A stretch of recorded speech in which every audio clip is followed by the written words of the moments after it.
Bugun ertalabdan ustalarim kelib, menga shunaqa chiroyli podarkalar olib kelishdi. Lyuba opamlar olib kelibdilar bularni, ukalari bilan ishlaylar bizning uyimizda. Mana ularga keyin choylarni, konfetlarni olib borib berib, ovqat qilishdan oldin bugun traditsiyamni buzib, birinchi marta ovqatdan oldin gazni yuvdim. Kecha morojniga kechasi ketganimizda shoshilib plitamni yuvmagan ekanım. Shu bilan osongina podliva qo'yaman dedim. Uyimda muzlatgichimda lagman bor edi, tayyor muzlagan. Hech qanaqa so'yvoy souslarsiz, kapustlarsiz oddiygina o'zim bilgan podlivani qildim.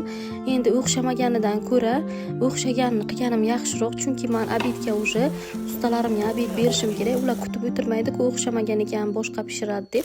Shuning uchun tez-tez o'zim bilgan narsani pishirdim. Shu podlivamni deb hamma videolarim bir xil bo'lib qoladi qizlar. Doim shuni qilaman. Keyin o'g'ilchamni kolyaskaga solib, sirazu magazin bo'lib keldim. Non yo'q ekan ustalarimga. Kecha buxankalarimni bir nimalar pishirib tashlagandim videomda. Keyin bo'g'irsoqqa xamir qilib qo'ydim. Qaynatamni 3 kundan beri bo'g'irsoq qilinglar deyotgan edilar. Buxoroda biz buni istaymiz. Tojikchasiga buy bo'ladi. Men sizlarga adabiycha qilib bo'g'irsoq deb aytyapman. Bularni qavurib qo'yganimdan keyin sirazu smetana, bodring, zelenlarni qo'shib men shunaqa akroshkachaday narsa tayyorladim. Bu ham oldingi videolarimda bor. Lagmanlarimni bir issiq suvga solib olib, men shunaqa suzib berdim.